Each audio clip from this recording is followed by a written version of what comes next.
empezar leyendo una línea de una revista. Esta. Ahora comentaremos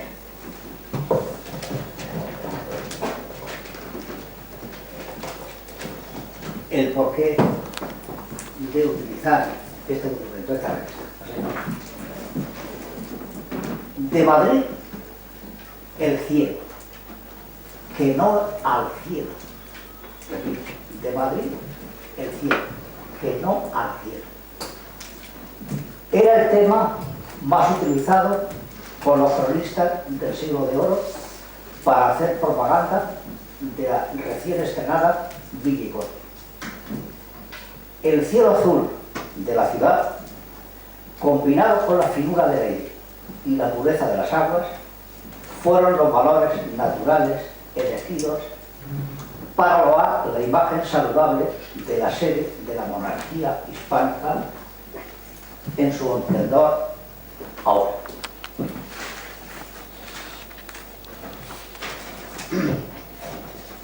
Esto lo escribe nuestro conferenciante en esa revista que coincide que ha salido este mes.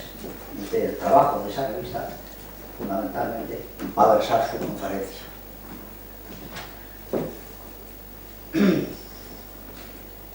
Don Pedro García Martín es catedrático de Historia Moderna de la Universidad Autónoma de Madrid. También ha ejercido docencia en centros de Prato, Florencia y Cervera, Lyon, y en la Tufts University de Boston y la Skidmore College de Nueva York en sus sedes españolas. En calidad de historiador ha publicado varios libros sobre el mundo rural en la Europa moderna, la meseta y la transhumancia, la percepción del paisaje, las peregrinaciones y cruzadas y la orden de Malta. Su dedicación a la historia cultural le ha convertido en un reputado especialista en el siglo de oro y la España del Quijote, sobre cuya materia actualmente imparte una asignatura pionera en el ámbito universitario español.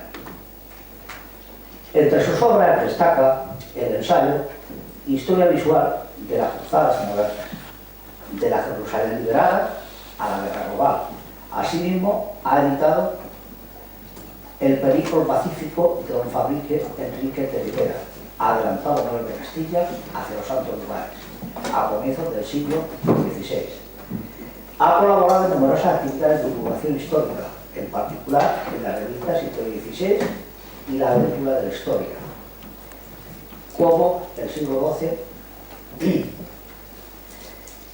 premio de novela Ciudad de Salamanca por el químico de Lumière.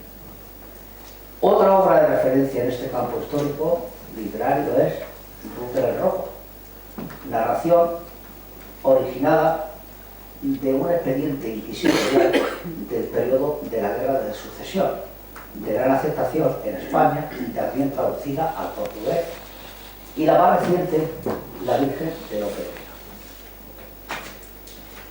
Sin más, cedo la palabra a nuestro ilustre conferenciante.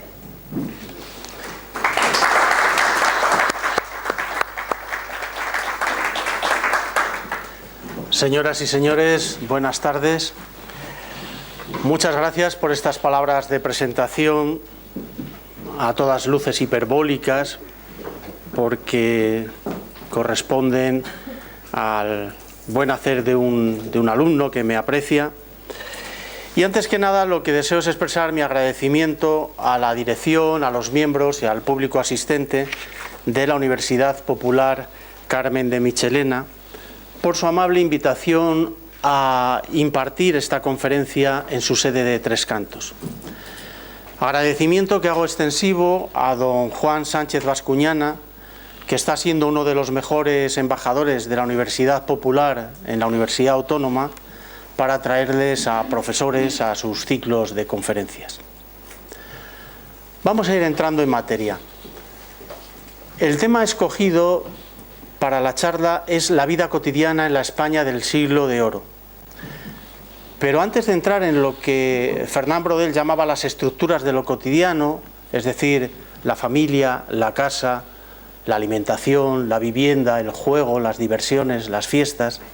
Antes de entrar en esos indicadores, me gustaría hacer una aclaración conceptual previa de los términos historia popular y cultura popular, porque luego, cuando aterricemos en esas estructuras de la vida cotidiana, iremos contraponiendo las élites a las capas más populares. Querría aclarar dos conceptos: historia popular y cultura popular. La historia popular ha tenido distintos nombres.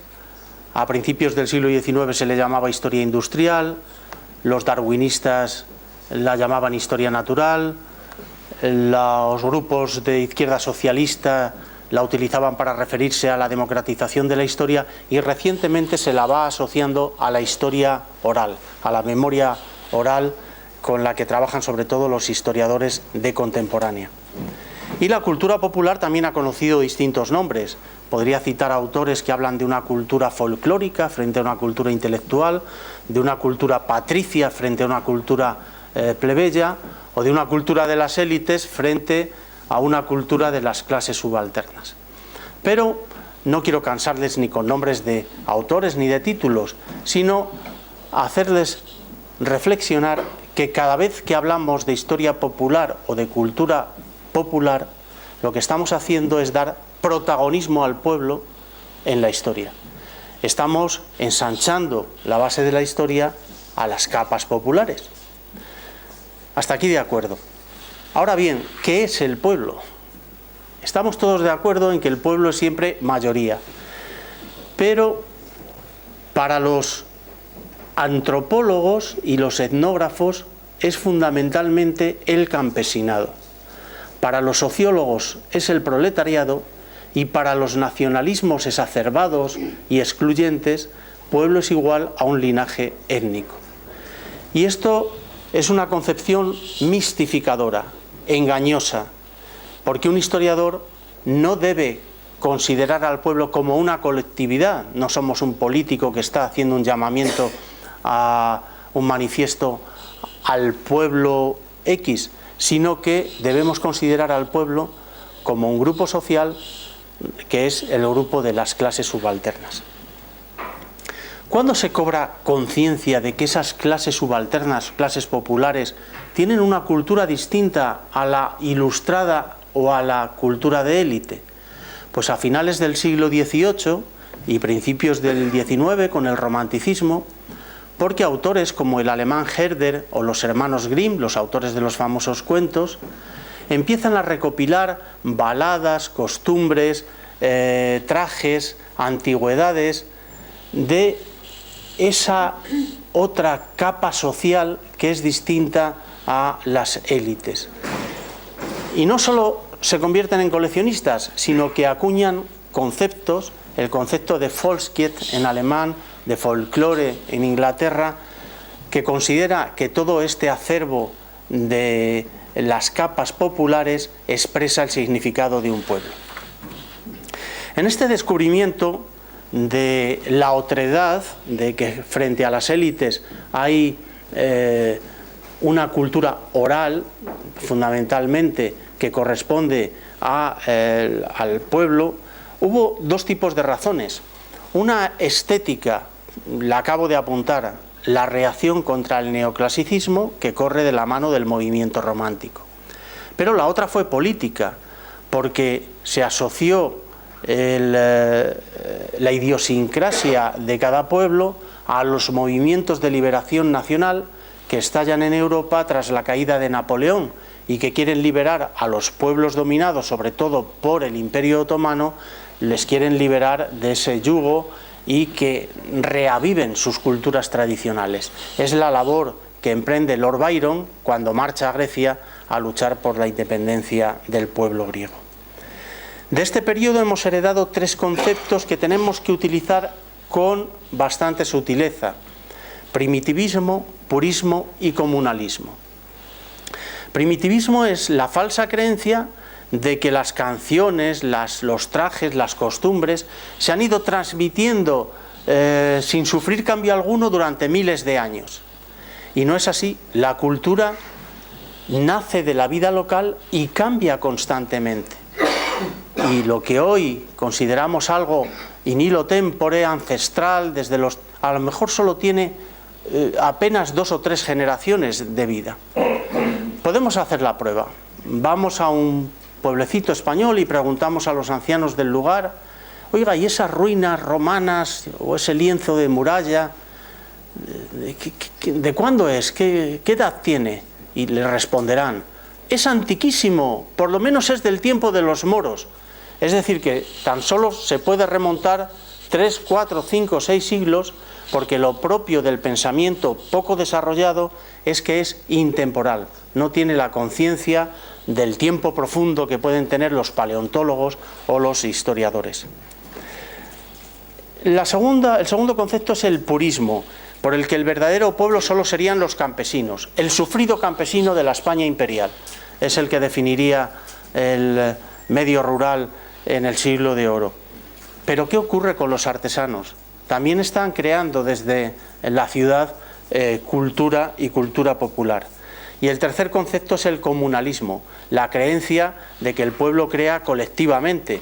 Y sin embargo, el hecho de que te muevas dentro de una tradición colectiva, de una costumbre colectiva, no impide un estilo individual. Ahí está el romancero, ahí está el flamenco, tiene una métrica, tiene unos cánones, pero nosotros somos capaces de elaborar romances en la actualidad con nuestra propia temática, que no tienen por qué envidiar en cuanto a factura a los romances medievales.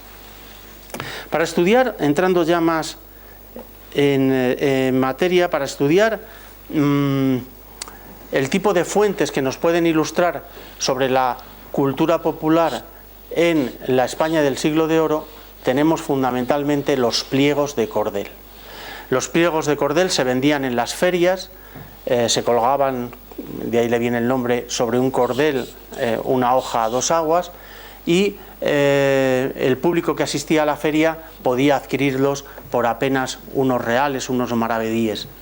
O bien eran recitadas sus historias por ciegos que utilizaban 2 técnicas: la música, como este tañedor de zampoña, o un cartel que lo tenían memorizado y donde iban con un puntero señalando las historias que querían desarrollar, y luego un lazarillo recogía la recaudación.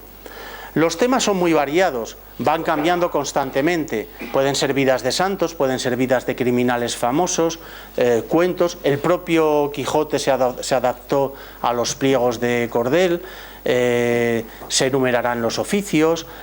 Cuando el toreo adquiera en el 19 un rango de fiesta nacional, pues las vidas de los toreros, las suertes del toreo, las fiestas populares. Bueno, más que la temática, nos interesa saber los valores que acunan estas fuentes.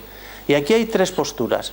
Hay quien piensa que emanan valores populares, una segunda corriente que es todo lo contrario, que son valores de la cultura de élites que se imponen mediante estos pliegos, son como cómic, mediante estas imágenes y estos textos se imponen desde las élites al pueblo.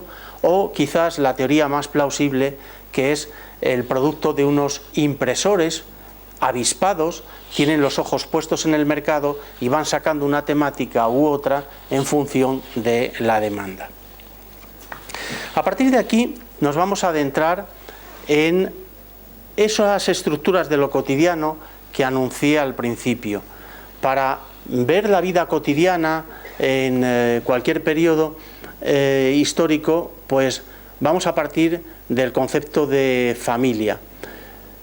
De entrada, decir que en esa España de los siglos XVI y XVII no se hablaba de la familia a secas, se hablaba de 2 conceptos unidos: familia y casa. Familia y casa. En la actualidad, la historiografía está publicando muchos libros sobre la familia del antiguo régimen en toda Europa, y es porque la actualidad, nuestra actualidad más rabiosa, está impregnada de problemas familiares. Temas que antes pertenecían al ámbito privado, las relaciones entre el marido y la mujer, de los padres con los hijos, la anticoncepción, el aborto, estos temas se han convertido en temas de Estado, en temas de debate social, ya no se dan en el ámbito privado. Y por eso la historiografía y otras ciencias sociales están estudiando el modelo de familia tradicional para ver si entienden cómo ha ido evolucionando y la casuística que se está generando con los nuevos modelos familiares actuales. La unidad de la familia y la casa, tenemos noticias acerca de ella a partir de la segunda mitad del siglo XVI. Noticias fidedignas, por supuesto que hay otras fuentes anteriores.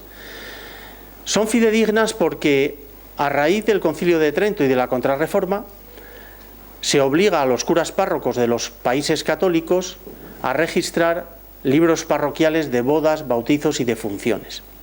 Luego, si el cura era un poco aseado y le gustaba escribir y llevar un poco el control de los parroquianos, también escribía libros de matrícula para verificar si una familia cumplía con la confesión y la comunión pascuales. Con lo cual estas fuentes son riquísimas porque nos dicen nombre, apellidos, edad del marido, de la mujer, de los hijos, ocupación. El cura párroco no lo hacía con esa intención, lo hacía con una intención espiritual o pastoral, pero a los historiadores lo que nos da es una reconstrucción de la familia en aquel momento pues bastante completa. Pero también se puso de moda entre los nobles la confección de los árboles genealógicos. Estos árboles genealógicos, piensen que estamos en el siglo XVI, empiezan a remontarse. Cualquier familia noble, casi todos son falsos, cualquier familia noble pues puede seguir un poco los antepasados hasta la Reconquista, pero a partir de ahí todo pura invención. ¿Y dónde acababa el árbol genealógico? Pues lógicamente en Adán y Eva, porque si yo quiero ser el más noble de todos los nobles, pues vengo directamente del Génesis, de los primeros novios de la historia. El hecho de la confección de árboles lo que nos está indicando es que hay una nueva conciencia acerca de la familia y del parentesco. Esta familia, el paradigma de esta familia la tenemos ahí, es la Sagrada Familia. Y esta familia de principios del mundo moderno tenía por término medio de 4 a 6 miembros, contrariamente a la imagen que se nos ha repetido en historiografía. Luego, en el tamaño del cogollo no se diferenciaba tanto de la familia nuclear que va a venir después con la industrialización. Se diferenciaba en que los miembros de la misma no solo estaban unidos por vínculos de parentesco, sino que en el siglo XVI y XVII formaba parte de una familia todo el que habitaba la casa. Entonces, en una familia modesta campesina, pues los 4 miembros familiares, pero en una familia burguesa podía haber sirvientes, por supuesto en una noble, y ya la familia real era la más nutrida. Y todos formaban parte de ese concepto unido familia-casa. Les quiero contraponer esta imagen de una familia católica, la Sagrada Familia, con la de una familia calvinista. De entrada encontramos el rigorismo de los calvinistas, la madre parece una monja, el padre, el hijo mayor, visten de negro, visten con austeridad, los colores son mortecinos, en contraste con la imagen que veíamos antes. Es una visión muy negativa, pero fíjense en el número de miembros de la familia, siguen siendo 4. Y si descendemos a una familia humilde de pequeños campesinos que está rezando el Padre Nuestro, el pan nuestro de cada día, dánosle hoy, en torno a unas gachas, pues siguen siendo 4 miembros. La familia en la España del siglo de oro era el centro de producción, reproducción y organización del trabajo. Luego, el pater familias era el que distribuía una función laboral a cada uno de los miembros de la familia, porque esa unidad familiar era también la unidad fundamental de la producción. A veces se utilizan este lenguaje economicista de la acumulación original de capital a base de los metales preciosos que vinieron de América y demás, la acumulación original de capital a base del capitalismo mercantil que estaba generando entonces beneficios. Se piensa hoy que quizás la mayor acumulación de capital se dio sumando las pequeñas acumulaciones y los pequeños trabajos de la protoindustria que se estaban dando en el ámbito familiar. Desde el punto de vista semántico, en esa España del antiguo régimen se utilizan distintos nombres para nominar a las familias. Se habla de domus, hospicium, hostal. La propia palabra ecología, que hoy está tan en boga, deriva del griego oikos, que significa casa y linaje. Luego la familia de la España del siglo de oro significaba a la vez parentesco, corresidencia y domesticidad. Pero además, cada familia tenía su estrella, su buena o mala suerte, su buena o mala fama, y en ello seguían participando los muertos, sobre todo en las familias campesinas. Un padre de familia que había hecho prosperar una casa solariega, pues después de muerto se consideraba que todavía estaba influyendo en el buen nombre de esa familia. Vamos con los papeles, la asignación de papeles que tenían los miembros de la familia. De acuerdo con los principios patriarcales que regían en esa España de los siglos XVI y XVII, el pater familias era a la vez esposo y padre, pero sobre todo era el dueño de la casa y como tal era el encargado de la dirección de la vida doméstica de la misma, de la salud espiritual de sus inquilinos y de la representación de la casa cara al exterior. De resultas, le debían obediencia ilimitada la mujer y los hijos. Y por eso podía castigar a sus subordinados y podía decidir los cónyuges de sus hijos e hijas para una mejor conservación del patrimonio y del honor familiares. Por su parte, la mujer, la dueña de la casa, cuidaba de los hijos y de la dirección de la vida doméstica. Era el ama de la casa, no en sentido peyorativo como se ha utilizado últimamente, el ama de la casa. Cumplía una función fundamental en la administración interna de esa casa. Por eso, en caso de fallecimiento, obligaba al marido a contraer segundas, terceras nupcias, porque necesitaba una administradora de la casa. Esa función de administradora y esas segundas y terceras nupcias eran o servían de chirigota durante la celebración de los festejos, porque normalmente se casaba un señor mayor con una chica más joven para que cumpliese esa función de ama de la casa, y eso daba lugar a un festejo que en Castilla, en nuestro ámbito, llamamos las cencerradas. La noche de bodas, luego hablaré de ello, las noches de bodas se iba con cencerros a las puertas del lecho nupcial, porque era un matrimonio aceptado, pero al que se le criticaba un poco por la diferencia de edad.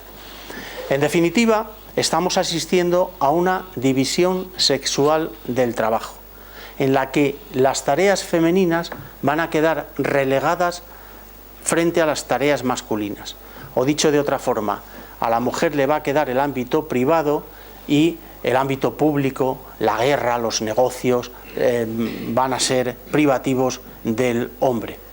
Con la salvedad, porque estamos hablando de España, y en España había varios reinos, de Navarra y el País Vasco, donde había un régimen matriarcal ante la ausencia de los hombres que se embarcaban durante largo tiempo, y entonces la mujer asumía determinadas tareas que antes correspondían a la esfera pública del hombre. O, por poner otro ejemplo, siendo una sociedad patriarcal, entre los pastores trashumantes había otra división de papeles. El pastor trashumante bajaba a Extremadura, pero la mujer quedaba en las sierras al cuidado de los niños, de los ancianos, y con la casa abierta, porque así demostraban que eran vecinos y tenían acceso a los pastos comunales, que luego les servían en el verano para que las ovejas, las vacas, las cabañas pudiesen pastar gratuitamente en el campo. Sabemos que este no es un modelo estático, es un modelo heredado de la Edad Media. En el siglo XVI tenemos una fuente que nos dice que están cambiando estos valores, la Celestina. La Celestina, recuerden ustedes, continuamente, desde la alcahueta a los criados de Calisto y Melibea, están engañándose constantemente. Los criados engañan al amo. Los amores de Calisto y Melibea hay que verlos también en los términos de Calisto es un noble arruinado, Celestina es la hija heredera de un rico burgués, pues es un matrimonio que a Calisto le viene muy bien. Al rico burgués también, porque recibe un título, uno gana dinero y el otro se ennoblece. Hay que verlo a la luz de esos intereses. Pero ya demuestra que no se están respetando el orden feudal, sino que está cambiando la unidad familiar. Y desde luego cambia definitivamente en el siglo finales del XVIII, que ya se está dando la revolución industrial en Inglaterra, y en el XIX, cuando se da la revolución industrial entre nosotros, en los pueblos del Mediterráneo. He escogido esta imagen de las meninas para hablar de dos conceptos, porque hay caballeros y damas de la corte y de la nobleza. Y la he escogido para hablar del honor y la honra. El honor parece que es un valor que corresponde al hombre, y la honra tiene más, debía guardarla y competía más a la mujer.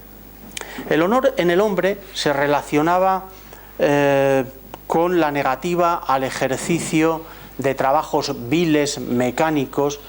La propia figura de Don Quijote, un hidalgo empobrecido, es que pasaba la mayor parte de los días del año ocioso, dedicándose a la caza, que es un sucedáneo de la guerra. En toda la España del siglo de oro, desde los nobles de un nivel medio o bajo, hasta los que no lo eran, como los villanos ricos, pero que sí tenían dinero, todos aspiraban a la hidalguía y todos pasaban por cristianos viejos para diferenciarse de los conversos o de los moriscos hasta que fueron expulsados. Los extranjeros nos veían a los españoles de aquella época como con un exceso de altivez. Hablaban de la bravuconería. Y es que les llamaba la atención que desde el noble hasta el último paje todo el mundo llevaba espada. Todo el mundo portaba un cuchillo, una ropera o una daga vizcaína, y por cualquier duelo de honor se batían. Corría por entonces en los mentideros de la villa y corte una cancioncilla que evidentemente no les voy a cantar con música para no castigar de los oídos, pero que la letra, el estribillo decía: en Madrid se mata mucho, se mata de noche y de día, se mata en el nombre de Dios y en el de la Virgen María. Bueno, se mataba en Madrid y se mataba en Nápoles y en las ciudades más populosas, o en Sevilla, y por eso es una constante que los moralistas califiquen a Madrid, a Nápoles, a Sevilla, a Roma como la Babilonia de Occidente. La Babilonia porque era una sociedad violenta y porque pensaban que se cometían muchos pecados. Tardan mucho en llegar los modales refinados a la nobleza española, pero no solo a la española, a toda la europea. Buena parte de esos modales parten de los tratados italianos, el Cortegiano de Baldassare Castiglione y otros tratados, y poco a poco se va refinando esa nobleza. Pero les voy a poner un ejemplo. Hay una película deliciosa, La Kermés Heroica, donde en un pueblecito flamenco, aburguesado, los hombres están jugando a la guerra como militares muy valientes, y de repente llega un soldado español. El arquetipo del tipo español es agitanado, con unas largas melenas, arrogante, bravucón, como he dicho, y entrega una carta, y en la cual le comunican al alcalde que al día siguiente van a pasar los tercios por esa ciudad y que van a hacer noche en el lugar. Entonces los hombres son presa del pánico y al alcalde se le ocurre hacerse pasar por muerto. Y son las mujeres las que reciben a los bárbaros españoles. Bueno, los bárbaros españoles llegan, el inquisidor y el general de los tercios, llegan jugando al ajedrez. Luego acompañan a las señoras y quieren dar el pésame y ver el cuerpo presente del alcalde, lo que da lugar a bastante hilaridad, porque claro, cuando le están viendo, una mosca le molesta, se mueve, en fin. El enano de la corte se da cuenta de que aquello es una impostura y llega la hora de la cena. Les agasajan con una comida opípara y el segundo plato era un pollo, y entonces el capitán español saca un estuche y dice: no, si esto hemos inventado una alta tecnología, entonces lo denominaban de otra manera, y del estuche saca un tenedor y entonces coge un cuchillo, pincha un trozo de pollo, lo rebana, lo enseña a todo el mundo admirándose, qué tecnología, y luego coge con la otra mano el trozo de pollo y se lo lleva a la boca. Es decir, estaba inventada la tecnología, pero no estaba muy desarrollada, no sabía. Bueno, pero da idea en clave humorística de cómo iban los modales. La forma de peinados, de bigotes, de ropaje, de porte, esto que vemos en los cuadros de Velázquez, pues contraponía al hombre masculino con el afeminado. El afeminado recibía el nombre de los lindos, porque utilizaba guantes, maquillajes como las mujeres, y hay una obra al respecto, una comedia divertidísima, que es El lindo Don Diego. Dice Agustín Moreto: al bajar allá dos lindos quedaron los diablos ciegos, porque los lindos son gente que el diablo no puede vellos. Un complemento estético que se da en el hombre y en la mujer son las gafas, los quevedos, porque pasaron a llamarse quevedos por estas gafitas redondas que el escritor puso tan de moda. Bueno, las gafas se utilizaban no solo para ver mejor, sino que llega un momento en que se llevaban colgadas a la muñeca, porque se convierten en un signo de ostentación. Quien llevaba gafas iba diciendo que leía muchos libros y que era muy culto. Entonces, al final, los poetas satíricos se ríen de esta situación. En cuanto a la mujer, la estética de la mujer va a modificar el canon de la belleza corporal, pero en la literatura y entre los poetas que ensalzan esa belleza, somos herederos del Cantar de los Cantares. Fray Luis de León hace una exposición del Cantar.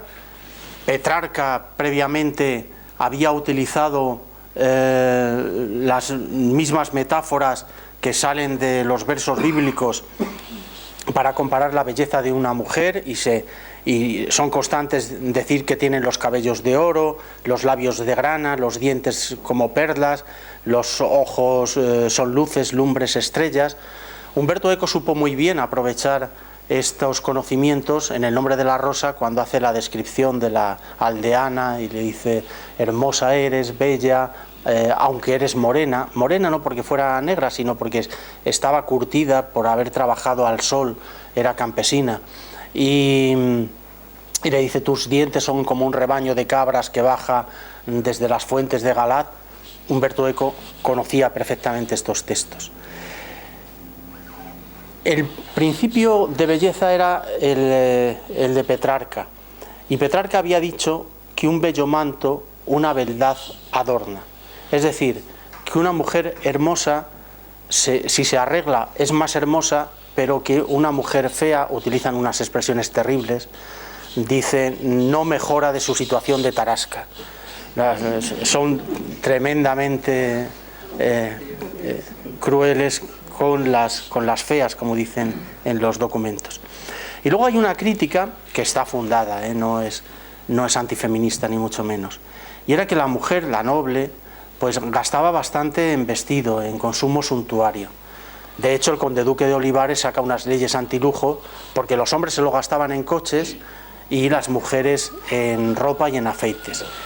Y tenemos un texto muy gracioso. Un catedrático portugués, Tomás da Veiga, visita Valladolid cuando se convierte en corte, en ese intervalo en que Madrid deja de serlo, que por cierto fue un pelotazo inmobiliario del duque de Lerma.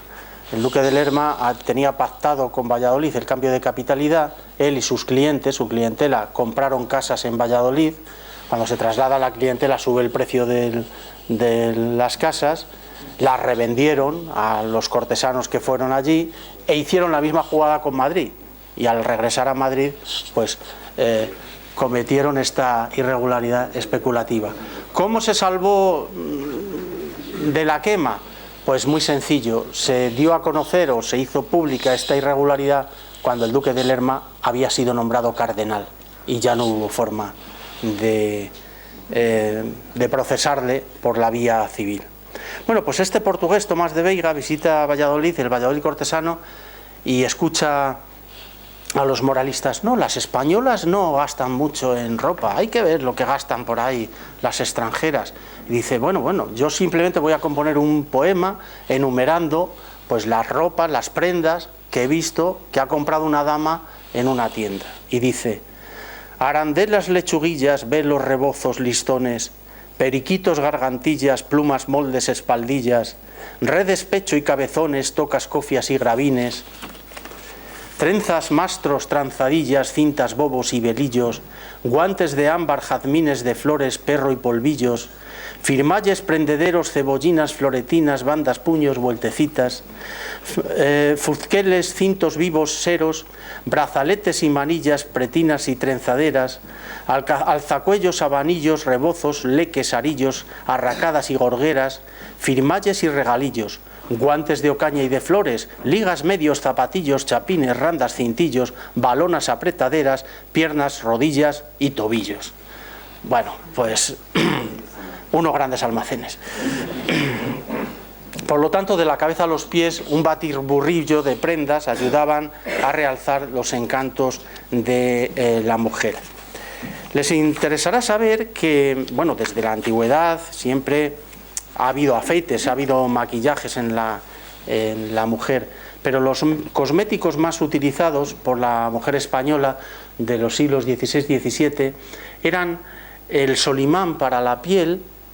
Estaba hecho de pasa, lo que le daba un fondo blanco, y luego se pintaban unos coloretes como Heidi para realzar ese blanco, y cera en los labios. También utilizaban mascarillas que se llamaban mudas, y perfumes. Los perfumes preferidos eran el agua de azahar y de rosas. Claro, los lindos utilizaban lo mismo y por eso les motejaban de afeminados.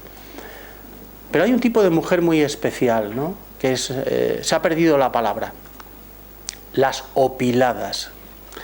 Las opiladas surgen sobre todo en el siglo XVII. Se pone de moda que la mujer lleve una tez blanca. Entonces solo se les ocurre difundir, y además debía tener un fondo de verdad, no sé la explicación química, que para obtener esa tez blanca había que comer barro. Y empiezan a comer barro. Además distinguían de dónde procedía el barro. Preferían el que venía del pueblo portugués de Estremoz, era el más sabroso. Bueno, no lo comían así, no cogían una maceta y le daban un bocado, sino que a la entrada de los teatros, había puestos de alojeros, o en las fuentes, que en Madrid había 70 fuentes, el agua de Madrid era excelente, pues se lo vendían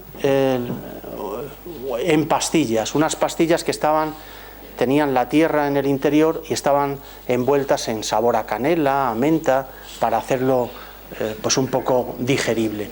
Claro, el problema venía después, porque tenían unos problemas gástricos importantes y para limpiarse acudían a las fuentes. Entonces opilarse era precisamente beber para limpiar ese barro. No nos extrañemos mucho, en el siglo siguiente se va a hacer con vinagre, en el siglo XIX se va a hacer con albayalde. Albayalde tiene un componente de plomo tremendo, es el que utilizaban los impresionistas para obtener el blanco. Y muchas de estas mujeres, las Ofelias que vemos de los prerrafaelistas, lo que morían era de saturnismo o de cáncer. por la sobreexposición de los afeites. Eso sí, la primera marca de cosméticos se llamaba Flor del Paraíso. Para acabar con las relaciones entre hombres y mujeres en este camino, en este campo del honor y la honra, pues en la época lo oculto, como ahora, lo oculto provoca deseo sexual. Y en este sentido hay todo un culto al pie femenino, porque si uno conseguía verle el pie a una mujer era promesa de seguir viendo más cosas. De hecho, Lope de Vega tiene una obra que se llama El tallo de Meneses, donde dice que quien zapatos regala presume que ha visto más que pie. Está advirtiendo pues que el requiebro amoroso que empezaba por el regalo de unos zapatos podía acabar más arriba de la pantorrilla. De hecho, en los códigos del honor se consideraba que uno había violentado a una dama no tanto por haber tenido relaciones sexuales con ella, sino desde el momento en que posaba un pie en sus aposentos. Ya había infringido la honra de esa mujer. ¿Qué sucedía? Pues que el padre, el hermano le desafiaban a duelo, y no todos los duelos eran sangrientos, no todos eran a muerte, a sangre, sino que a veces se evitaban mediante el pago de un regalo. Las hermanas de Cervantes malviven de esa forma, hay promesas de matrimonio hacia ellas, nunca se cumplen esos matrimonios y los amantes les hacen mediante una cédula un regalo y se sienten ya compensadas con ello. El matrimonio era un contrato entre dos familias sancionado por los respectivos cabezas de familia. Las condiciones básicas para casarse eran la casa y la propiedad. Por lo tanto, solo el hijo mayor, el heredero, tenía asegurado el matrimonio. Mientras que los segundones seguían esas salidas del convento, el ejército, algún cargo en la realeza, o al rebujo de la familia real, pero había muchos solteros.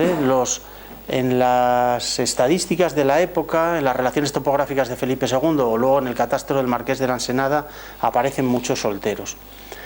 Existía la prohibición de contraer matrimonios no convenientes o matrimonios secretos. Si existe una prohibición es que se daban. ¿Por qué lo prohibían los padres? Pues por un lado era un ejercicio de autoritarismo. Tú te vas a casar con quien yo diga, no con quien quieras. Pero por otro lado estaban pensados también estas prohibiciones para evitar el pauperismo.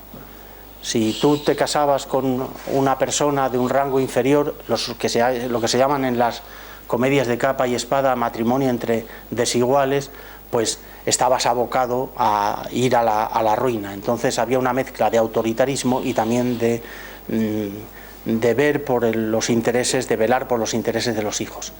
La firma actual iba precedida, y esto hasta hace poco, por el compromiso. El compromiso era un acto en el que se fijaba la situación material de las dotes. ¿Tú qué aportas a la familia? ¿Tu hijo qué es lo que aporta? ¿Tu hija qué da?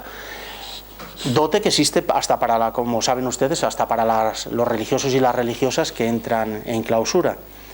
Y a veces, de paso, servía el compromiso para que se conocieran los novios. Tenemos noticia de que, aunque el marco de las relaciones sexuales era el matrimonio católico, se daban también el adulterio, y lo sabemos sobre todo por los procesos inquisitoriales, donde era muy común el procesar a maridos cornudos, a maridos consentidores, a adúlteras. En una obra preciosa, en un mapa que se vendió muy bien en la segunda mitad del siglo XVI, que es el Civitatis Orbis Terrarum, aparece una panorámica de Toledo, y en las afueras se está paseando a una mujer adúltera y a un cornudo con unos cuernos de ciervo, se les está paseando como castigo inquisitorial por haber permitido ese tipo de relaciones.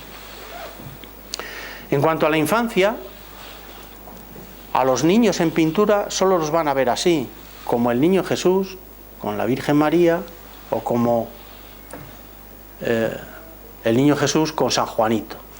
porque la infancia era solo un breve preludio biológico para acceder al mundo de los adultos.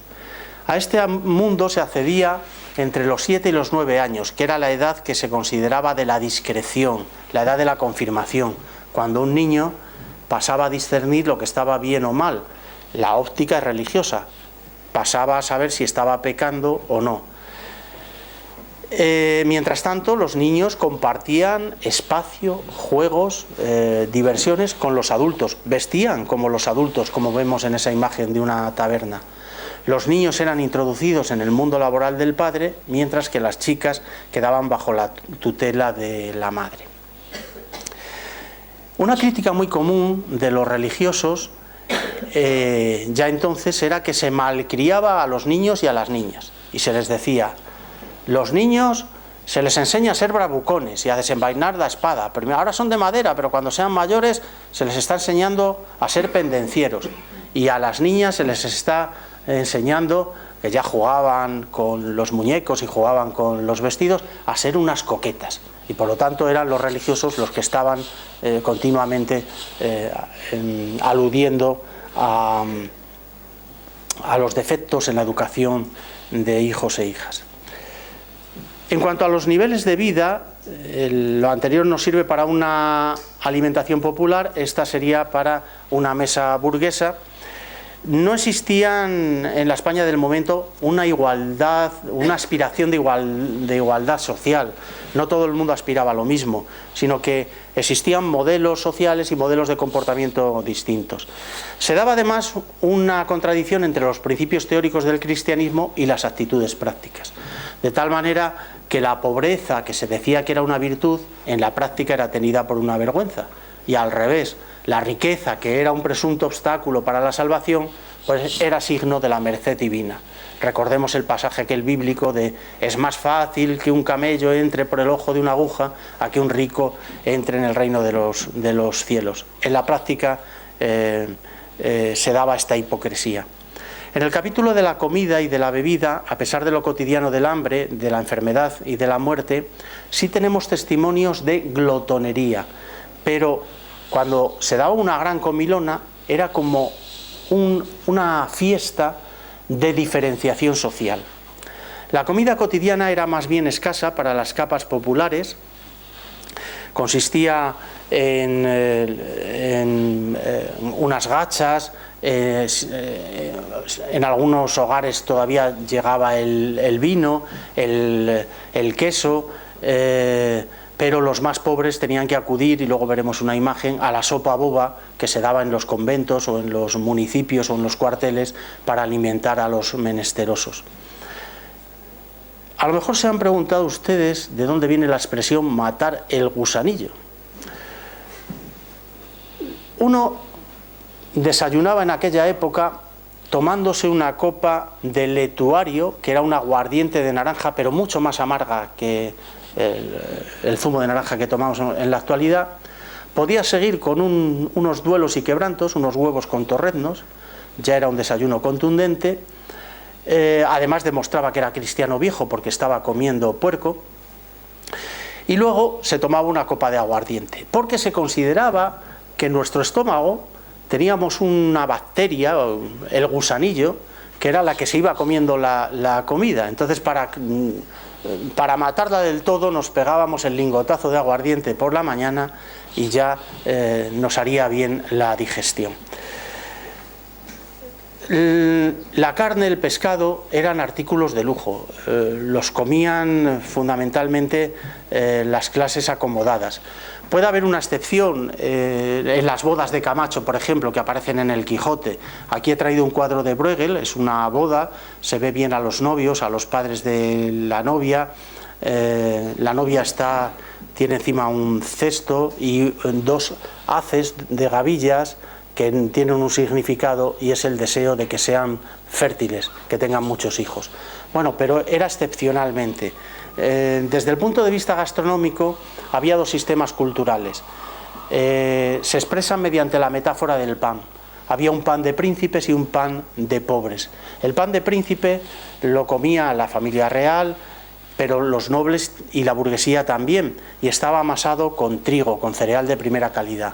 El pan de pobres lo comía el resto de los grupos sociales, y cuando había crisis de subsistencia, los marginados y los más pobres de solemnidad amasaban con las hierbas que estaban alrededor de las ciudades. Claro, estas hierbas a veces tenían sustancias estupefacientes. Si sumamos la debilidad por la malnutrición, las creencias en brujas y en miedos, con estas sustancias, pues surge lo que alguien ha llamado la cultura del sueño trastocado. Era perfectamente plausible que la gente creyese en vuelos de brujas, en fantasmas, sobre todo en estos momentos de escasez. La ostentación gastronómica era propia de festividades y era un signo de posición social dominante. Esos excesos gastronómicos los condenaba la Iglesia y el Estado, pero por razón distinta. La Iglesia condenaba la gula porque era impropia de un comportamiento cristiano, pero el poder político condenaba esos excesos porque la embriaguez podían llevar a la pendencia y al desorden público. De hecho, la embriaguez o la intemperancia en la mesa no estaban mal vistos, sino que dignificaban al anfitrión. ¿Qué necesitábamos? La aparición de manuales de buen comportamiento en la mesa. Y estos manuales sobre los hábitos de los comensales surgen en Italia en el transcurso del siglo XVI, se van traduciendo poco a poco al castellano. Con el acortesamiento de nuestra sociedad va a suceder que los buenos modales se adscriben a los nobles, mientras que los hábitos groseros quedan como propios del pueblo, de las capas subalternas. De hecho, Michel Bakhtin tiene un trabajo precioso sobre Rabelais y sobre las comidas pantagruélicas, y él distinguía en el cuerpo humano, igual que en la cultura, pues dos mitades. La parte superior del cuerpo humano es la parte noble, es la cabeza, y la parte inferior es la parte baja, es decir, el vientre, el trasero, los genitales, lo que da lugar a las bromas escatológicas en torno a la comida. Solo un dato más para terminar con la comida. Hubo comidas palaciegas, por ejemplo la que se le dio al gran almirante de Inglaterra en 1605, en la que se sirvieron 1200 platos. Era por ostentación, no iban a comer toda esa comida, era para demostrarle a un invitado extranjero que aquí teníamos todos esos productos y todos esos platos. La comida más popular era la olla podrida, el nombre ya es sospechoso. La olla podrida tenía muchas especias que servían para darle sabor, pero también para tapar el mal estado de la carne. Se comían también sopas sin sustancia, de ahí vienen las zarandajas, ¿no? Eran sopas de verdura sin sustancias. Hay que pensar que no todo el mundo comía en casa, que había bodegones de tentempié que estaban en la Puerta del Sol, que estaban en las calles, y la gente iba de un trabajo a otro y comía pues un bocado para seguir con su labor, con su trabajo. Se pusieron de moda, y termino con la alimentación, las bebidas salidas de la nieve. Los neveros, se bajaba la nieve del Guadarrama, los neveros estaban en los 4 caminos, era un sitio peligroso, porque si alguien quería deshacerse de un cadáver o de algún robo, lo arrojaba al fondo del pozo, y solo en verano, cuando se derretía, aparecía.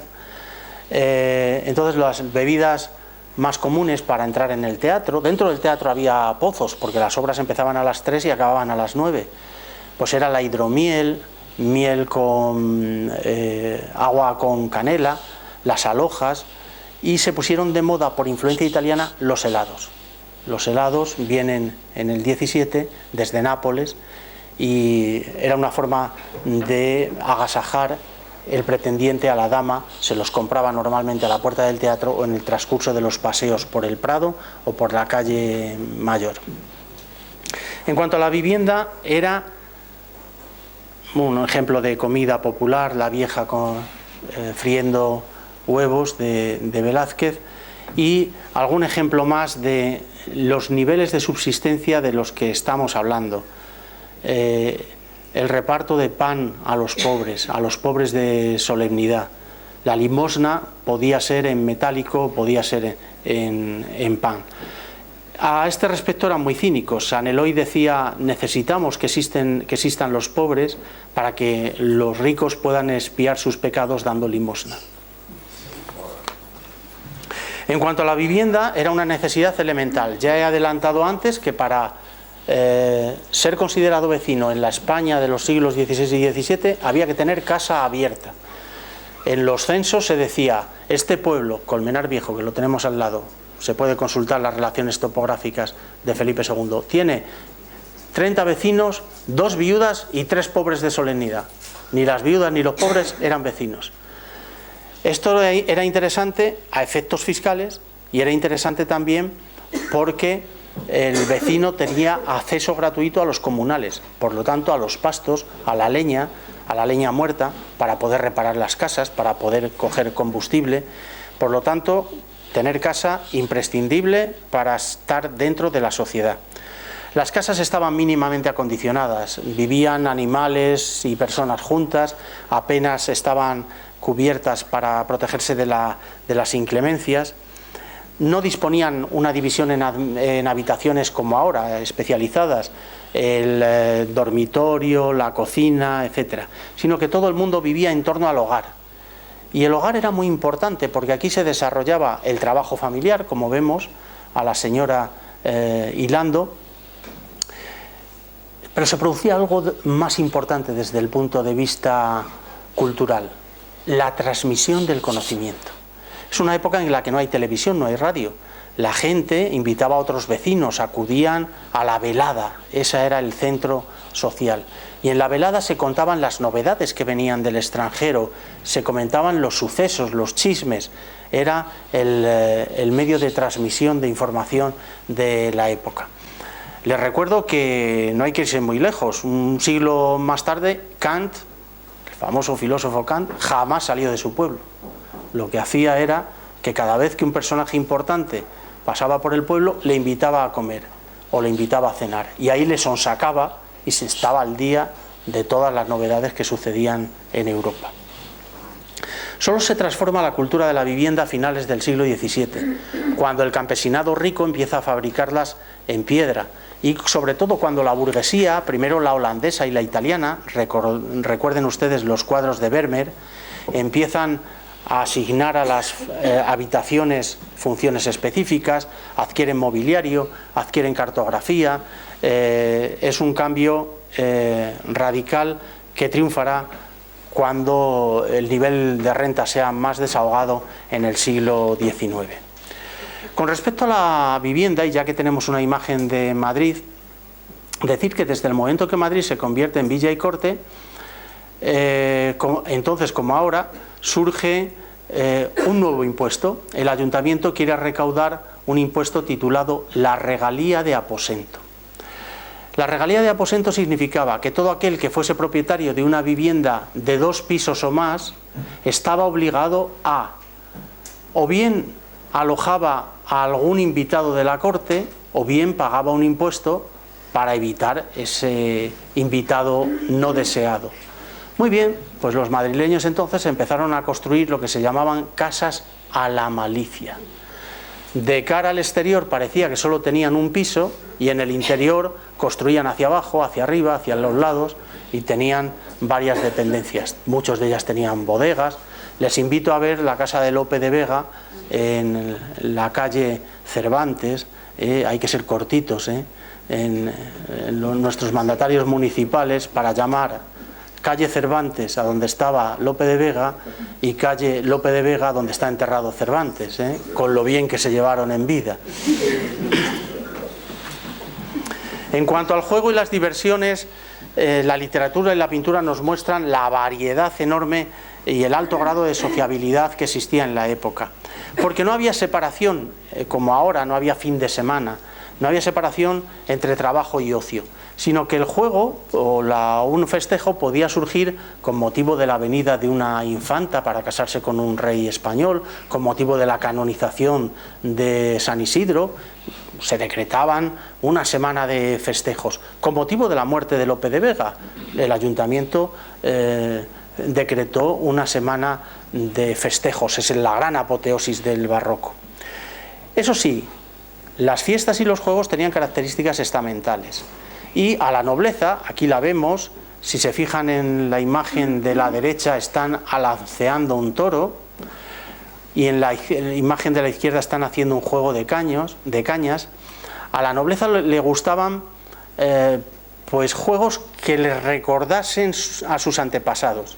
La guerra, las cañas están sustituyendo a las espadas para no resultar heridos. La equitación, la caza, ya he dicho que la caza con galgo corredor era una evocación de lo que se hizo en la Reconquista luchando contra los invasores musulmanes, mientras que los burgueses preferían la esgrima, el salto, la lucha. No en balde, los deportes actuales se inventan a finales del XIX por la burguesía inglesa y francesa y responden a estas ideas que retoman del mundo clásico de más alto, más fuerte, más lejos, ¿no? Mientras que el pueblo pues gozaba con una multitud de divertimentos. Entre ellos, esta imagen es bastante inédita, es un cuadro que estaba en el Museo de Fuencarral, estaba orillado y hemos reproducido en la revista que ha comentado don Juan hace un momento. Son los baños en el Molino Quemado. Cuando llegaba el estío, los madrileños, una fiesta de guardar, un domingo, se echaban al campo, y en estos baños del Molino Quemado podemos ver de izquierda a derecha comidas campestres, paseos en carroza, podemos ver a músicos, podemos ver hasta un señor que está raptando a una señorita, un sátiro, a gente bañándose, hombres y mujeres, en camisa o en pelota picada, como se decía entonces, y a la derecha estarían los molineros trabajando. En el día de guardar los molineros no dejaban de trabajar. Pero es muy ilustrativa de la variedad de diversiones que podía haber. Cuando llegaba también la primavera, se iba a buscar la verbena, que era una planta, a la pradera de San Isidro. De ahí viene la expresión de verbena como fiesta popular. Se jugaba, eran unos ludópatas, se jugaban los cuartos mediante naipes o mediante dados. Les voy a contar una anécdota. Uno de los capitanes que acompaña a Hernán Cortés en México, pues se ha hecho ya el reparto de las encomiendas, y con otros descontentos le pide licencia a Hernán Cortés y le dice: dejadnos construir un barco, que nosotros nos vamos a conquistar nuevas tierras. Bueno, se construyen el barco y primera tormenta caribeña naufragan y van a dar a una playa perdiendo todo, los bastimentos, la ropa. Bueno, están allí en taparrabos y lo primero que deciden es cortar del primer árbol que ven unas cortezas para hacer una baraja y jugarse los futuros reinos que van a conquistar. Es decir, no tienen ni para comer ni para vestir y están jugándose todavía los futuros reinos que van a conquistar. Bueno, la variedad era enorme: combates de boxeo, peleas de gallos, corridas de toros, ilusionismo, la cucaña, aquí en una imagen tardía de Goyesca. Pero sin lugar a dudas, la fiesta y el espectáculo que aunó a todos los estamentos fue el teatro. El teatro conoció un gran desarrollo, creándose compañías de cómicos de la legua, como la de Gaspar de Porres. Se imprimió cada vez un mayor repertorio y se construyeron locales ad hoc, locales propios por aproximación de casas de vecindario, como el que vemos aquí, el Corral de Comedias de Almagro. Les recuerdo que ya no es el más antiguo el Corral de Comedias de Almagro, sino que se encontró en la Plaza Cervantes de Alcalá de Henares el Corral de Zapateros, que es del año 1602, con diferencia el más antiguo de toda Europa. Y quizás les interese ver cómo se encontró y cómo se restauró, porque unos estudiantes de Alcalá estaban haciendo una tesina y encontraron documentación que decía que por allí cerca de la plaza había habido un corral. Pero ¿cómo un corral en el siglo XVII? ¿Cómo un teatro en el XVII? Y daban vueltas a la plaza y encontraban pues las pastelerías que hay, los restaurantes y ningún resto de teatral.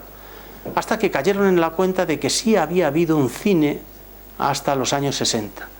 Excavaron en el cine y debajo del cine del siglo XX había un teatro del XIX, debajo del teatro del XIX un coliseum del XVIII y debajo del coliseum del XVIII el corral de zapateros.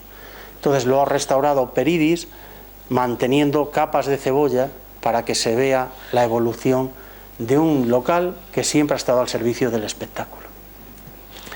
Bueno, las sesiones en los teatros, no les quiero cansar mucho, pero eran muy dilatadas, por eso decía lo de los pozos de agua.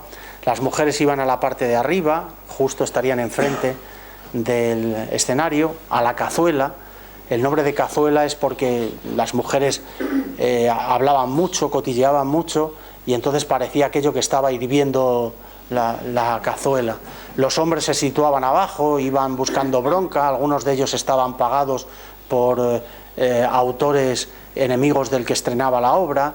A la entrada se podía comprar fruta, pero no fruta de primera calidad, era fruta fermentada porque se iba a arrojar a los cómicos. Se compraban alojas, las mujeres compraban cuencos de avellanas y en los laterales se situaba la nobleza en los aposentos.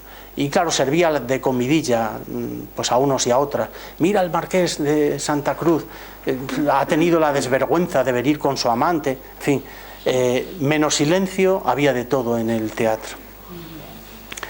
El canto y la música también adquieren un gran desarrollo. Los instrumentos más populares, como vemos ahí, eran la gaita y la guitarra.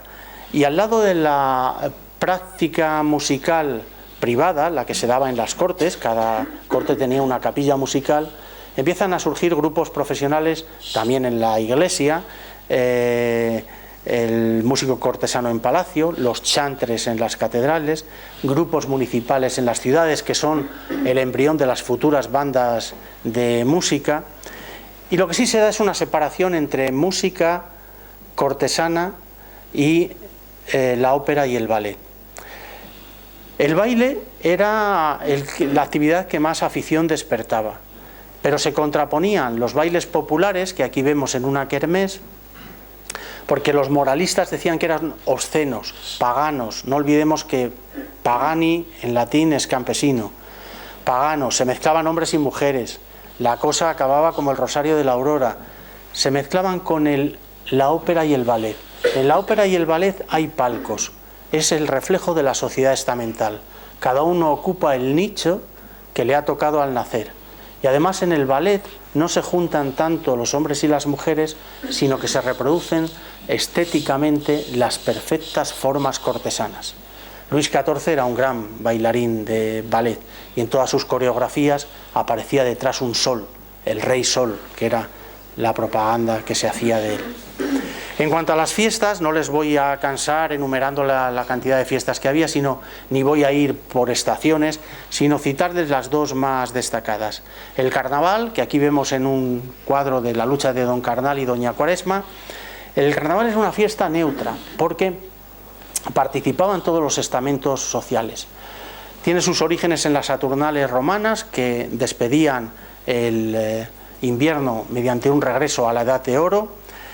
En el medievo se da esta exaltación entre Don Carnal, representado por un tipo orondo, y Doña Cuaresma, que siempre iba con una sardina, de ahí viene luego lo del entierro de la sardina, y se basaban en el principio del mundo al revés, en la inversión de órdenes y jerarquías. El rico se disfrazaba de pobre, el pobre de rico, el hombre de mujer, la mujer de hombre,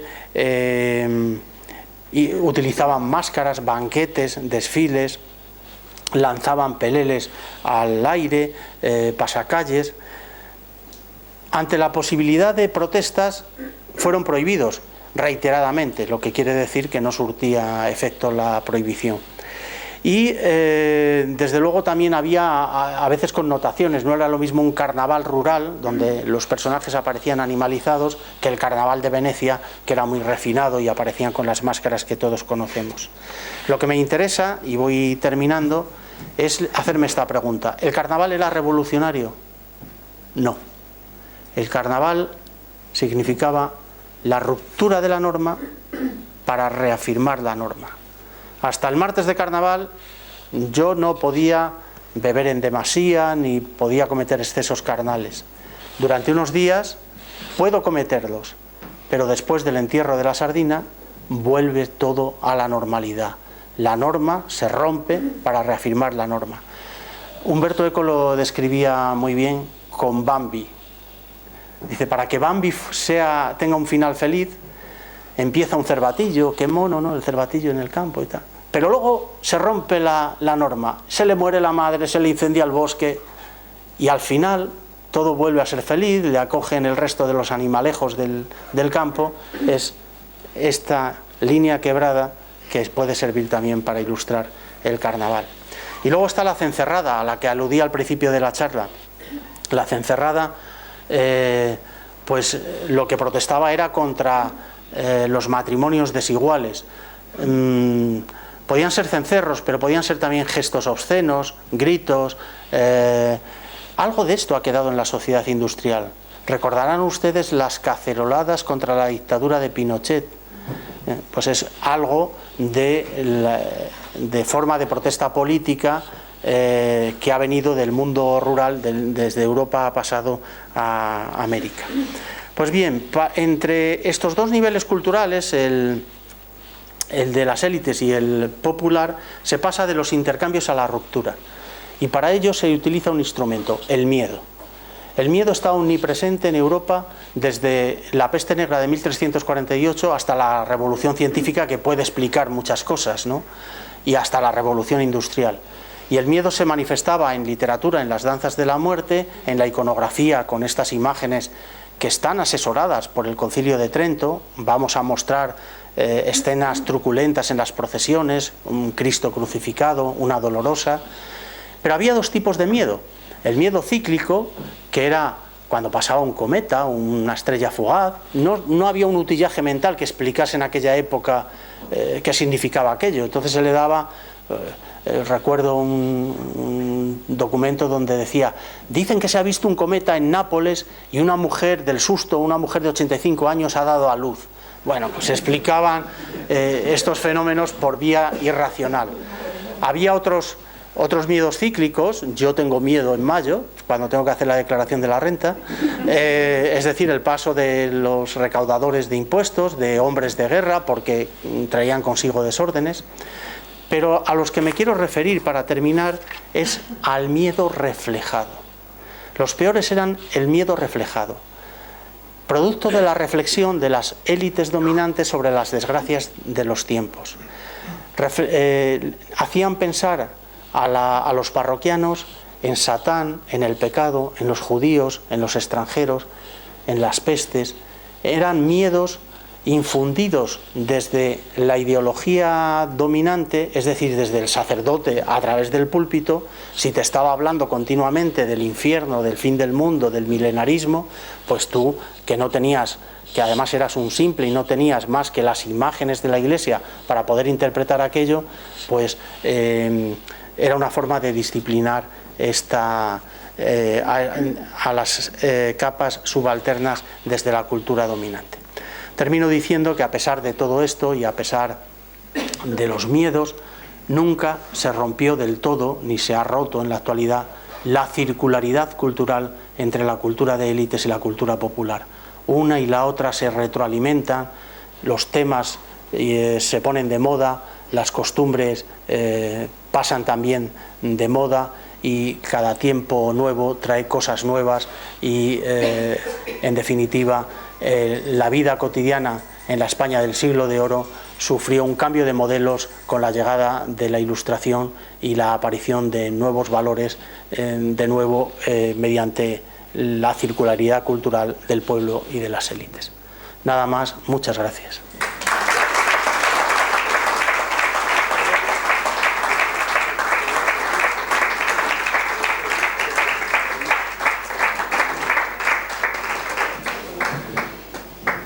Si quieren formular alguna pregunta, alguna curiosidad. Algo sobre la sanidad en aquel tiempo. Sí. En el caso de Madrid nos encontramos, todos conocen el agua va, nos encontramos con que las inmundicias estaban a la orden del día porque se arrojaban a la calle, pero los médicos del momento sostenían que el aire que bajaba de la sierra del Guadarrama corroía esas inmundicias. Por otra parte, se recogían porque era el abono natural para los campos. Había lugares donde se recogían y era hasta la invención de la química del suelo, pues se recogían para los campesinos. De tal manera que Madrid tenía fama de saludable y se aconsejaba a las reinas que viniesen a dar a luz a Madrid. Precisamente por eso, porque existía la teoría fundada en aquellos términos de que el aire y la pureza de las aguas garantizaban una higiene superior a otras ciudades. Y por otra parte, unido a la medicina, dos cosas.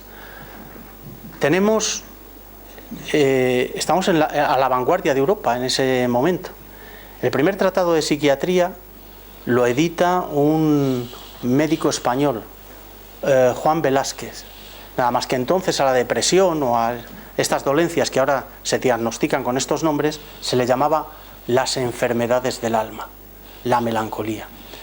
Y el primer tratado, que en la época fue considerado científico, ahora evidentemente no, sobre la teoría de los humores, es el libro de Juan Huarte de San Juan, Examen de ingenios. Fue traducido a inglés, a francés, a italiano, y decía que el cuerpo humano estaba compuesto por varios humores y según la prevalencia de uno u otro, nuestro físico estaba inclinado a ser pacífico, colérico, etc. El retrato de Don Quijote en la primera página es la teoría de los humores. Es magro, es enjuto, por lo tanto está llamado a ser colérico, a enfadarse por cualquier cosa. Y todo esto va a tener un seguimiento científico en el 18 y en el 19 con una falsa ciencia, la fisionómica, donde podemos sintetizar la cara es el espejo del alma. Esto va a tener una utilización, hasta el doctor Gregorio Marañón tiene trabajos donde trata de identificar la personalidad del conde duque de Olivares, de Goya, del Greco, a través de los retratos, a través del aspecto de la cara. Ahora sabemos que no existe ninguna correlación, pero en su época sirvió hasta para la utilización en criminología. ¿Sí? Entiendo que hay un poco de supervivencia del mudéjar, entre tanto la sociedad no sufre una revolución, como puede suponer la de la aparición de la imprenta. Y entonces ayuda un poco a la liquidación de las culturas del mudéjar, la imprenta. La imprenta, contrariamente a lo que pensábamos hasta ahora, no eliminó ni mucho menos los manuscritos. Hay más manuscritos que libros impresos. Un libro era carísimo. El Quijote, antes de darse a la imprenta, corrió por la corte en forma manuscrita. Y en cuanto al mudéjar, en concreto, ¿a qué se refiere? ¿Al arte? A las tres culturas. De las dos culturas. Y la limpieza a través de la limpieza de una unidad social católica. Sí, desde el momento en que se expulsa a los judíos y luego a los moriscos, sí hay una digamos, uniformización de la cultura en términos católicos. Y ahí aparecen personajes como el Ricote de la obra de Cervantes, que vuelve, es un morisco que vuelve a su tierra, se orilla de alguna manera lo que era la cultura morisca, lo que era la cultura mudéjar y hebrea. De hecho, sobre todo, este proceso se da en el reinado de Felipe II a raíz de la aplicación de las decretales de Trento, de la prohibición de salir a estudiar al extranjero y de la aplicación de los estatutos de limpieza de sangre. Los estatutos de limpieza de sangre se empiezan a exigir en los colegios mayores de determinadas universidades y también para obtener el hábito de una orden militar. Y aquí el cuestionario es muy claro, va preguntando, ¿tu abuela fue judía? ¿Tu abuela tuvo mancha de mora? ¿Tu abuela...?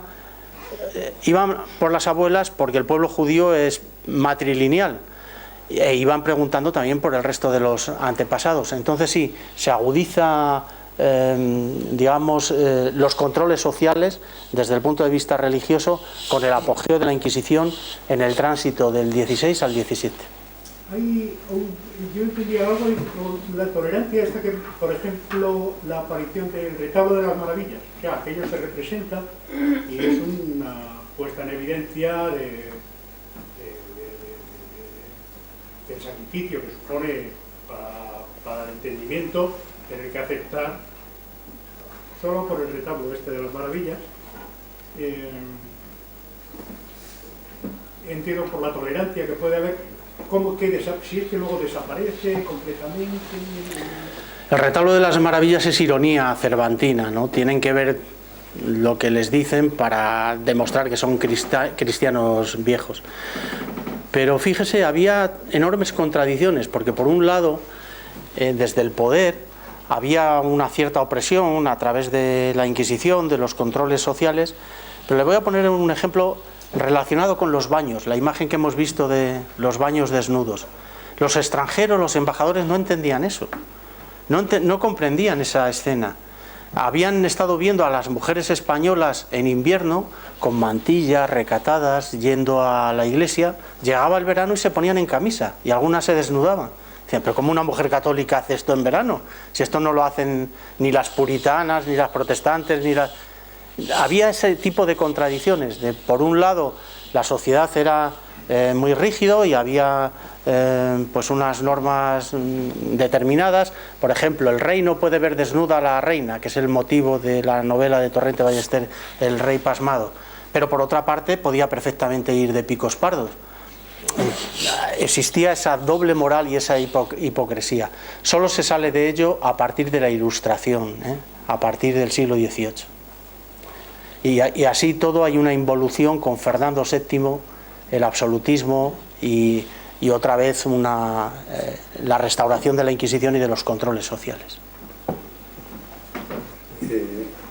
¿La Iglesia en esta época induce un miedo especial a la población o simplemente era el que venía ya de atrás un poco reforzado?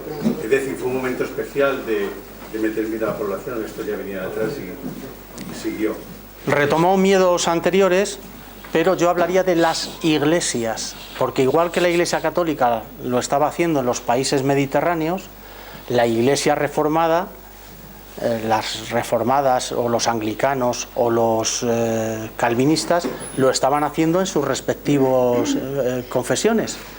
De hecho, el famoso tema de la caza de brujas, se quemaron más brujas en Centro Europa que en España. El tema de la música, que lo emplean el Trento y lo emplean los reformadores como medio de adoctrinamiento religioso, pues afortunadamente produjo a Mozart, a Bach en los países protestantes. Pero si escuchamos el Mesías o la Pasión según San Juan, hay momentos que es música para infundir miedo. Música que estaba pensada para que dos coros afrontados empezasen a cantar y fuese aquello estridente. Si encima un predicador, un pastor te está diciendo que si te comportas mal, que estás predestinado hacia el mal, que vas hacia el infierno, y te ponen esos más media de la época, pues el efecto era tremendo. Y por poner un ejemplo católico, aquí se cobraba la bula de cruzada, que era un impuesto universal. La exacción que suponía esa bula de cruzada era tremenda. Llegaba el buldero a la aldea, a lo mejor una aldea pobre, castellana, andaluza, que había tenido una mala cosecha. El primer domingo predicaba la bula y decía, queda anulada la bula del año anterior. El segundo domingo cantaba las excelencias de la bula de ese año. Este año siempre introducía alguna novedad. Además de sacarte del purgatorio y llevarte al cielo, te protege contra las tormentas. Y el tercer año predicaba, porque había gente que no podía pagarla, una bula a plazos, que se llamaba bula de a luego pagar. Esos que no han pagado hasta ahora, les doy 6 meses para que vayan entregando, porque si no se van a condenar. Pues era una forma de infundir miedo. ¿Qué tipo de personas se iban a América? Pues se iban los segundones, se iba la nobleza montañesa. La nobleza montañesa entiendo vascos y cántabros. La nobleza del norte de España tenían muchos hijos, pero solo, como he comentado, solo el heredero, el mayorazgo, se quedaba con la casa. Entonces los demás tenían que buscarse la vida en la religión, en el ejército o pasando a las Indias. Se dio también entre los extremeños, todos conocemos el origen de los conquistadores, pero hubo un momento en que el pasar a Indias era una solución para los que ya habían fracasado en su intento de encontrar un cargo o un oficio en España. Pongo como ejemplo el propio Cervantes. El hombre viene del cautiverio de Argel y encuentra a los padres empobrecidos. El padre era cirujano sangrador. Lo encuentra en la calle Leganitos, donde tenía la barbería. La madre envejecida, encima más empobrecidos porque habían pagado el cautiverio de él y de su hermano. Y aunque, y lo primero que se le ocurre es ir a Lisboa, donde estaba la corte, para pedir un oficio y pasar a Indias. Abandonar a toda la familia, pero pasar a Indias para remitir alguna remesa que sacase a la familia de la pobreza. Es decir, cuando ya había fallado el intento de establecerte en tu medio natural, pues una alternativa muy importante era América.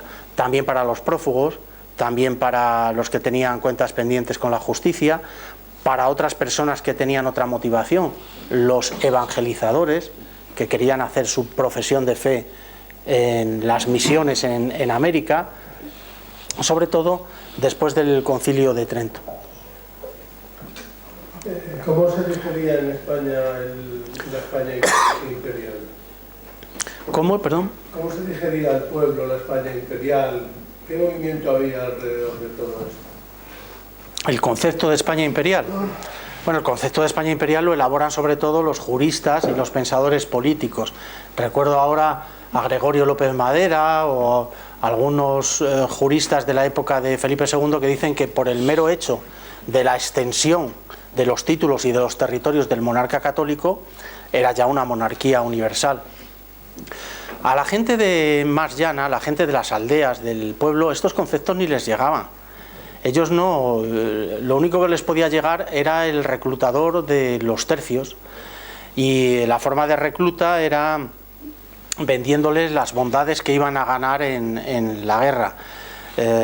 Acudía un sargento con unos soldados vestidos con traje de paseo, tocaban la caja, de ahí viene la expresión entrar en caja, y ofrecían a quien se enganchase pagarles una primera soldada en oro. Pues los que estaban en una situación muy crítica en el pueblo, en ese momento es cuando empezaban a cobrar conciencia de que el imperio era dilatado.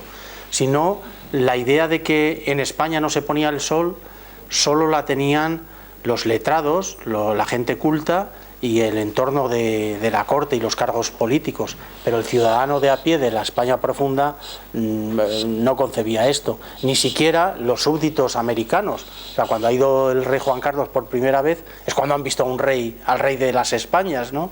Físicamente, antes casi era un mito entre muchas localidades.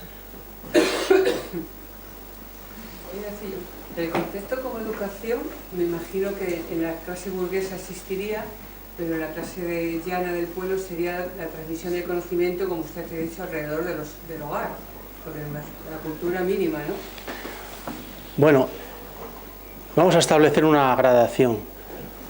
En el medio rural, la velada a la que he aludido, en la velada se producía la soldadura generacional. Los abuelos que se quedaban al cuidado de los niños les iban enseñando, y los padres les iban enseñando el oficio. Entonces era ese primer nivel. Eso que producía pues una transmisión de una cultura oral, pero significaba que el 90% de la población era iletrada porque no acudía al colegio. El sistema escolar empezaba con las escuelas primarias, para entendernos, que las abría un dómine, un clérigo o un estudiante que no ha prosperado, y donde le pagaban un sueldo a medias entre el municipio y los padres. Por lo tanto, ya excluimos a una buena parte de los niños, porque había padres que no podían pagarle. Y sobre todo eran los labradores ricos, los villanos ricos, los que llevaban a los niños a esas escuelas. Ahí aprendían las 4 reglas. Si tenían un poquito más de dinero en la ciudad o en el medio rural, iban a un estudio, que era una preparación para ingresar en la universidad. Aquí tenemos el estudio de la Villa de López de Hoyos. Y luego ya iban a la universidad, preferentemente a Alcalá y Salamanca, porque el villano rico apostaba por la formación de sus hijos, y si obtenían una licenciatura o un doctorado podían salir colocados con un cargo de burócratas o con un cargo, si habían estudiado teología, eclesiástico, y entonces era un medio de promoción social, pero al que tenía acceso solo una minoría. Y en cuestión de impuestos, ¿cómo se mantenía el reino así globalmente? El sistema impositivo incluía 3 grandes apartados. Los impuestos entonces se llamaban servicios. Hacienda somos todos. Se llamaban servicios. Entonces había un servicio ordinario que equivalía a nuestro actual presupuesto del Estado. Bueno, pues se iba pagando mediante repartimientos. Es decir, desde la Hacienda Real se decía: necesito recaudar este año 2 millones de reales. Y ya se encargaban los inspectores de repartir. El Reino de Castilla aporta tanto, el de Granada tanto, el de Andalucía. Cuidado, porque del pago de impuestos para guerra, ahora que tenemos el tema tan candente, y para América siempre quedó excluida Cataluña y el Reino de Aragón. Ellos no participan del descubrimiento de América y del costo de las guerras hasta bien entrado el siglo XVIII, cuando ya tienen también manufacturas y productos que llevar a América. Pero cuando el conde duque de Olivares llama a una unión de ejércitos, la unión de armas, pues se sublevan los catalanes y los portugueses. En ese momento estaba unido España y Portugal en la persona de los monarcas católicos. Existía un servicio ordinario. Luego se crea un servicio de millones. El servicio de millones era para mantener las guerras y era un servicio extraordinario. Se creó por primera vez, pero lo que se crea una vez se sigue repitiendo. Y luego había un montón de impuestos, directos, indirectos, pues por ejemplo, con carácter, los nobles estaban excluidos del pago de impuestos y era el Estado llano el que pagaba, ¿no? Pero había algunos que eran universales. Por ejemplo, si usted iba a comprar el pan o compraba la sal, pues el noble también tenía que pagar ese impuesto. Había una retención y eso convertía a los productos de primera necesidad en universales. Y por otra parte, todos eran católicos, los nobles y el tercer estado, y se pagaban diezmos, la 10ª parte de todo lo que se producía en la tierra. Pero esto está muy cogido por los pelos, porque, por ejemplo, se pagaban diezmos por las hierbas, por los pastos, también era un producto de la tierra, y el 10% iba a la Iglesia. Y en cambio, pues quien crea la ley crea la trampa. Las plantas que vienen de América y que revolucionan tanto la alimentación, pues una de ellas, la patata, los campesinos están argumentándole a la Iglesia: yo pagar un impuesto por esto, si crece hacia abajo, no, hombre, no, yo lo cultivo por la flor, que es muy bonita, y entonces durante siglos no están pagando diezmos, y la Iglesia no entiende que lo que se comían era lo que estaba.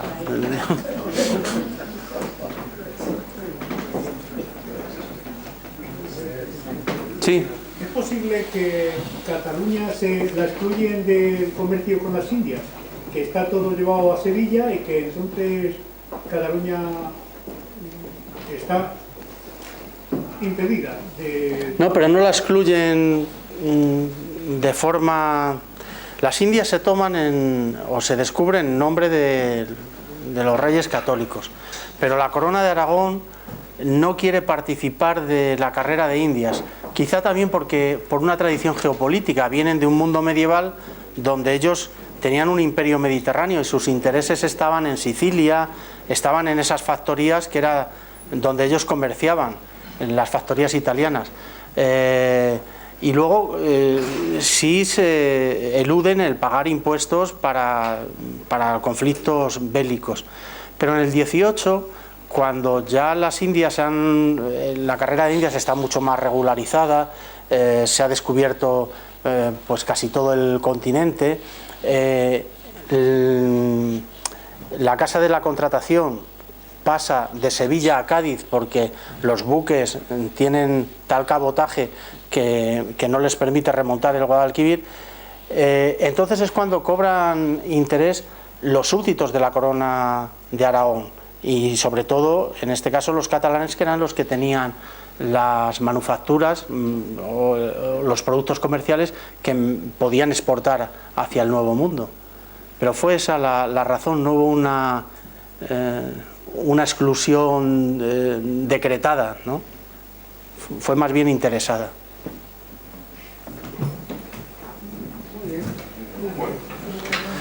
¿No?